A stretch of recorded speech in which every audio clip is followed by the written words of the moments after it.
বিসমিল্লাহির রহমানির রহিম। প্রত্যেক চাকরি পরীক্ষায় দেখা যায় যে বৃত্ত থেকে একটা দুইটা কোশ্চেন আসে, এবং এই একটা দুটো কোশ্চেন যে আসে এগুলো এই ক্যাটাগরি, এই যে 5টা অঙ্ক দেওয়া আছে মোটামুটি এই ক্যাটাগরিগুলোই ফলো করে। তাহলে দেখো প্রথমে একটা কোশ্চেন দিছে, কি বলছে, দুটি বৃত্তের ব্যাসের অনুপাত 4:5, এদের ক্ষেত্রফলের অনুপাত কত হবে? এখানে তো ক্ষেত্রফল বের করতে আমাদের কি লাগে, ব্যাসার্ধ লাগে, কিন্তু এখানে বলছে ব্যাস। অনুপাতের ক্ষেত্রে ব্যাস এবং ব্যাসার্ধ একই কথা, ব্যাস এবং ব্যাসার্ধ একই কথা।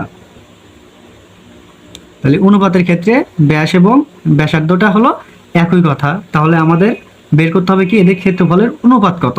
যদি ব্যাস আর ব্যাসার্ধ একই কথা হয় তাহলে আমরা অনুপাতগুলো ধরে নিই, pi r square is to pi r square. তাহলে এখানে পাইটা হলো ধ্রুবক, দেখা যায় পাই পাই উঠে যায়, আর আর স্কোয়ার আগেই বলে দিছি ব্যাসার্ধ যে কথা ব্যাসও একই কথা। তাহলে এখানে প্রথমটা ধরলাম 4 অনুপাত 4, 4-এর পুরে স্কোয়ার ইস টু এই সাইডে ছিল 5, 5-এর পুরে স্কোয়ার, তাহলে কি হবে 16 ইস টু 25, 25। তাহলে অ্যান্সারটা কত নম্বরে আছে, ঘ নাম্বার। ঘ নাম্বারটাই হলো সঠিক অ্যান্সার। সবসময় মনে রাখবা অনুপাতের ক্ষেত্রে কি হবে, ব্যাসও যে কথা ব্যাসার্ধ একই কথা। একটু খেয়াল করে দেখো এখানে ব্যাস এবং ব্যাসার্ধ একই কথা কিভাবে হলো। দেখো, যদি যদি কোনো বৃত্তের ব্যাস ধরি 8, কোনো বৃত্তের ব্যাস ধরি 8 এবং ব্যাসার্ধ ধরি হলো, ব্যাসার্ধ তো ব্যাসের অর্ধেক, তাহলে ব্যাসার্ধ হবে কত, 4। তাহলে দেখো এই 8কে ব্যাসকে যদি আমরা 3 গুণ করি, ব্যাসকে যদি আমরা 3 গুণ করি তাহলে কত হবে, 3 8টা 24, এবং ব্যাসার্ধকে যদি আমরা 3 গুণ করি কত হবে, 3 4 12। এখন একটু খেয়াল করো যে এখানে কি ছিল, যে ব্যাসের অর্ধেক ছিল ব্যাসার্ধ, এখানেও কিন্তু একই কথা যে ব্যাসের অর্ধেক ছিল, অর্ধেক হয়েছে ব্যাসার্ধ। তাহলে ব্যাস এবং ব্যাসার্ধ অনুপাতের ক্ষেত্রে একদম সমান কথা। তো খেয়াল করো 2 নম্বর কোশ্চেনটা দেখো, 7 সেন্টিমিটার ব্যাসার্ধ বিশিষ্ট বৃত্তের অন্তর্লিখিত বর্গক্ষেত্রের ক্ষেত্রফল কত? বলছে 7 সেন্টিমিটার ব্যাসার্ধ বিশিষ্ট, তাহলে 7 সেন্টিমিটার ব্যাসার্ধ বিশিষ্ট একটা বৃত্ত আগে আমরা ধরে নিলাম।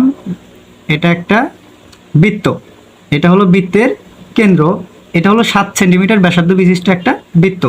এখন বলছে বৃত্তের অন্তর্লিখিত বর্গক্ষেত্রের ক্ষেত্রফল কত। তাহলে বৃত্তের ভিতর অন্তর্লিখিত একটা বর্গক্ষেত্র আছে, আমরা বর্গক্ষেত্রটা দিয়ে নিই। এ হলো আমাদের হলো বর্গক্ষেত্রটা দিয়ে নিলাম, এবং বলছে অন্তর্লিখিত বর্গক্ষেত্রের ক্ষেত্রফলটা বের করতে বলছে। এখন বর্গক্ষেত্রের ক্ষেত্রফলটা যে আমরা বের করব, এখানে বলছে 7 সেন্টিমিটার ব্যাসার্ধ, তাহলে এইখান থেকে এতটুকুর পরিমাণ হলো 7 সেন্টিমিটার, এবং এইখান থেকে এতটুকুর পরিমাণ হলো 7 সেন্টিমিটার। এটা কি ব্যাসার্ধ। এই কেন্দ্র হলো ও, ও থেকে এই বিন্দু পর্যন্ত ব্যাসার্ধ হলো 7, এবং কেন্দ্র থেকে এই বিন্দু পর্যন্ত ব্যাসার্ধ হলো 7। তাহলে ব্যাস কত হলো, তাহলে আমরা কি পেলাম, ব্যাস হলো কত, 14, ব্যাস পেলাম 14। এখন দেখো তাহলে এই বর্গের কর্ণটা, এই ব্যাসই কিন্তু বর্গের কর্ণ, বোঝা যাচ্ছে কি, দেখো একটু খেয়াল করে, এই ব্যাসই কিন্তু বর্গের কর্ণ, এই বর্গটার কর্ণ হলো ব্যাস, এটা হলো 14 সেন্টিমিটার। এখন কর্ণ দ্বারা বর্গক্ষেত্রের ক্ষেত্রফল নির্ণয়ের সূত্র হলো, দেখো ক্ষেত্রফল সমান কর্ণ স্কোয়ার ডিভাইডেড 2। এটা হলো কর্ণ দ্বারা বর্গক্ষেত্রের ক্ষেত্রফল নির্ণয়ের সূত্র। এটা আগের ভিডিওতেও দেওয়া ছিল যে এরকম কর্ণ দ্বারা ক্ষেত্রফল নির্ণয় করতে বলছিল। দেখো এখানে দেখো কর্ণ হলো কত, 14 পুরে স্কোয়ার ডিভাইডেড 2।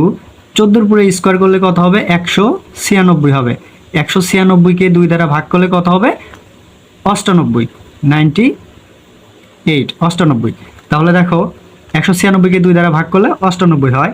আমাদের অ্যান্সারটা কোথায় আছে, 98 বর্গ সেন্টিমিটার। তাহলে দেখো 3 নম্বর কোশ্চেনটা দেখো,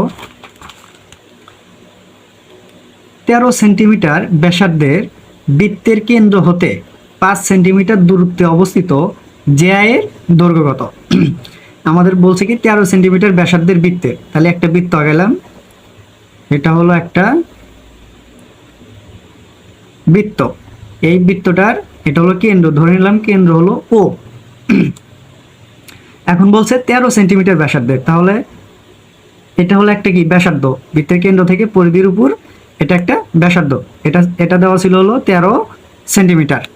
13 সেন্টিমিটার। এখন বলছে কেন্দ্র হতে 5 সেন্টিমিটার দূরত্বে অবস্থিত জ্যা। তাহলে কেন্দ্র হতে 5 সেন্টিমিটার দূরত্বে অবস্থিত জ্যা, ধরে নিলাম এটা একটা জ্যা। এখন বলছে কেন্দ্র হতে 5 সেন্টিমিটার দূরত্বে অবস্থিত জ্যা, মানে এটা ধরে নিলাম হলো ডি। তাহলে ও ডি, এটার দূরত্ব হলো 5 সেন্টিমিটার, ও ডিটা হলো 5 সেন্টিমিটার। এখন বলছে ওডিটা হলো 5 সেন্টিমিটার। দেখো কেন্দ্র হতে 5 সেন্টিমিটার দূরত্বে অবস্থিত, তাহলে কেন্দ্র হতে 5 সেন্টিমিটার দূরত্বে অবস্থিত হলো জ্যা, তাহলে এই দূরত্বটা হলো 5 সেন্টিমিটার। এখন বলছে জ্যা এর দৈর্ঘ্য কত, জ্যা এর দৈর্ঘ্য কত, তাহলে জ্যা ধরে নিলাম জ্যাটা হলো এ বি। এখন বলছে এ বি এর দৈর্ঘ্য কত। আচ্ছা আমরা কি জানি একটু দেখো, যে কেন্দ্র হতে অঙ্কিত জ্যায়ের উপর লম্ব জ্যাকে কি করে, সমদ্বিখণ্ডিত করে। যদি এটা যদি 10 সেন্টিমিটার হয়, এডি যদি 10 সেন্টিমিটার হয়, বিডিটাও কত হবে, 10 সেন্টিমিটার হবে। কারণ কেন্দ্র হতে কোনো জ্যায়ের উপর অঙ্কিত লম্ব জ্যাকে কি করে, সমদ্বিখণ্ডিত করে। তাহলে দেখো এটা একটা কি কোণ উৎপন্ন হয়েছে আমাদের, সমকোণী কোণ উৎপন্ন হয়েছে। এখন সমকোণী কোণের হলো এ ওটা হলো অতিভুজ, ধরে নিলাম এ ওটা অতিভুজ, এ বিটা ভূমি, এ ডিটা ভূমি এবং ও ডিটা হলো লম্ব। তাহলে আমাদের কি করতে হবে, এডির মানটা বের করতে হবে। যদি আমরা এডির মানটা বের করতে পারি, তাহলে এডির মানটা যদি বের করতে পারি, এডি সমান বিডি, তাহলে বিডির মানটাও বের হয়ে যাবে। তারপর আমরা এডি এবং বিডিটা যদি যোগ করি, তাহলে আমরা এই পুরা জ্যাটা পেয়ে যাব। দেখো পিথাগোরাসের সূত্র অনুসারে কি পাওয়া যায়, ও এ স্কয়ার সমান A D square plus O D square, মানে অতিভুজ স্কয়ার সমান লম্ব স্কয়ার প্লাস ভূমি স্কয়ার, বা ভূমি স্কয়ার প্লাস লম্ব স্কয়ার। আচ্ছা এখন আমরা বের করবো কার মান, এডির মানটা। এডিটা রাখবো, রেখে ওডিটিকে এ পাশে পার করে দিব।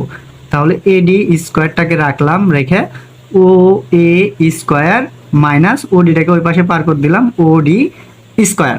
এখন দেখো মানগুলো বসে দেই, কত হবে, ও এর মান ছিল 13, 13 পুরে স্কয়ার মাইনাস ওডির মান ছিল 5, 5 পুরে স্কয়ার, স্কয়ার দিলে 169 মাইনাস 13 পুরে স্কয়ার দিলে 169 আর 5 পুরে স্কয়ার দিলে 25। তাহলে আমরা কত পাচ্ছি, 169 এর ভিতর থেকে যদি আমরা 25 মাইনাস করি তাহলে পাবো 144।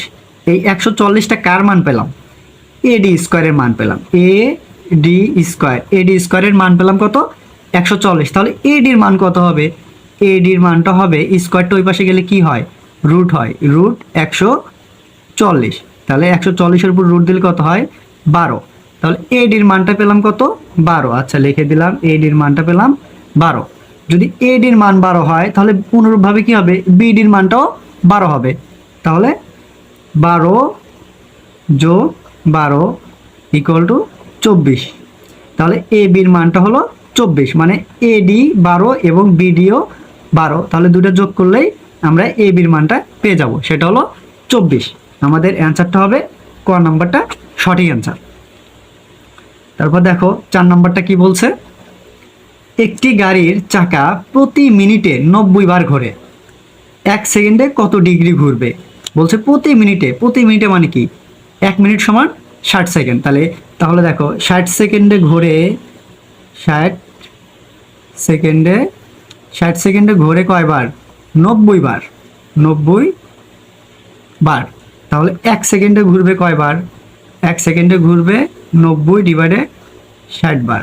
তাহলে কাটাকাটি করলে কত হবে, 0 0 কাটা যায়, 3 দুগুণে 6, 3 তিরিকে 9, তাহলে 3/2 বার। দেখো বলছে প্রতি সেকেন্ডে 90 বার ঘুরে, 1 সেকেন্ডে কত ডিগ্রি ঘুরবে। তাহলে 1 সেকেন্ডে ঘুরে হলো 3/2 বার, 3/2 বার গুলো হলো 1 সেকেন্ডে। এখন বলছে কত ডিগ্রি ঘুরবে। যদি আমরা ডিগ্রি বের করতে যাই তাহলে কি হবে, যে একটি গাড়ির চাকা যদি একবার ঘোরে, এটা ধরলাম গাড়ির চাকা কয়বার ঘুরছে, একবার ঘুরলো। গাড়ির চাকা যদি একবার ঘোরে তাহলে একটা কি উৎপন্ন হয়, বৃত্ত উৎপন্ন হয়। আর আমরা জানি এই বৃত্তে হলো 360 ডিগ্রি, আমরা জানি বৃত্তটা হলো 360 ডিগ্রি। এখন দেখো একবার ঘুরলে 360 ডিগ্রি, 360 ডিগ্রি উৎপন্ন হয়, তাহলে 3/2 বার করলে কত ডিগ্রি উৎপন্ন হবে? সরাসরি কি করবা, 360-এর সাথে 3/2 গুণন করে দিবা। গুণন করে দিলেই আমাদের অ্যান্সারটা এসে যাবে। দেখো 2 দ্বারা যদি আমরা 360-কে কাটি 180, 180-কে যদি 3 দ্বারা গুণন দিই, 3 0 0, 3 8 24, 24-এর 4 হাত থাকলো 2, 3 1 3 আর 2 5, 540। তাহলে অ্যান্সারটা হবে ঘ নাম্বার 540। 5 নম্বর কোশ্চেনটা দেখো কি বলছে। এই কোশ্চেনগুলো খুবই ইম্পর্টেন্ট, প্রত্যেকটা চাকরির পরীক্ষায় দেখা যায় এরকম কোশ্চেন এসেই থাকে। এরকম 5টা অঙ্কের ভিতরে দেখা যাবে যে একটা শুধু সংখ্যাগুলো চেঞ্জ করে দিয়ে তোমাদের অঙ্কগুলো দিয়ে দেয়, প্রায় চাকরির পরীক্ষাতেই থাকে। খুবই ইম্পর্টেন্ট এই 5টা অঙ্ক। দেখো বৃত্তের ব্যাস 3 গুণ করলে ক্ষেত্রফল কত গুণ হবে? প্রথম অঙ্কটারে আমরা দেখিয়ে দিছি যে ব্যাস যে কথা, ব্যাসার্ধটা একই কথা। যদি ব্যাস দ্বিগুণ করলে যতটুকু বৃদ্ধি পাবে, ব্যাসার্ধ দ্বিগুণ করলে তার অর্ধেক বৃদ্ধি পাবে, মানে একই কথা হয়। তোমাদের প্রথম অঙ্কতেই বলে দিয়ে, তোমাদের প্রথম অঙ্কেই বলে দিছি কি যে ব্যাস যদি 8 হয়, এই 8-কে যদি আমরা 3 গুণ বৃদ্ধি করি তাহলে হবে কত? 24। যদি ব্যাস 8 হয় তাহলে ব্যাসার্ধ কত? 4 হবে। এই 4-কে যদি আমরা 3 গুণ বৃদ্ধি করি তাহলে হবে কত? 12। দেখো কি হলো যে এটা হলো কি ব্যাসের অর্ধেক ব্যাসার্ধ, তাহলে ব্যাস যদি 8 হয় ব্যাসার্ধ কি হয়? 4 হয়। এখন দেখো ব্যাস যদি 24 হয় ব্যাসার্ধ কত হবে? 12 হবে, কারণ ব্যাসের অর্ধেকটা হলো ব্যাসার্ধ। তাহলে দেখো বলছে ব্যাস 3 গুণ করলে ক্ষেত্রফল কত গুণ হবে? ক্ষেত্রফল তাহলে পাই আর স্কয়ার, তাহলে পাইটা এখানে ধ্রুবক, আর এর মান কত? ব্যাস ও যা ব্যাসার্ধটাই কি কত গুণ বলছে? 3 গুণ। যদি আমরা 3-এর পুরো স্কয়ারটা করি তাহলে কত আসে? 9। তাহলে বৃত্তের ব্যাস 3 গুণ করলে ক্ষেত্রফল 9 গুণ বৃদ্ধি পাবে। অ্যান্সার খ নাম্বারটা সঠিক। এরকম অঙ্ক যদি তোমাদের ভালো লাগে তাহলে অবশ্যই আমার চ্যানেলটা সাবস্ক্রাইব করবা। আশা করি পরবর্তীতে নতুন ভিডিও পাবা। ধন্যবাদ সবাইকে।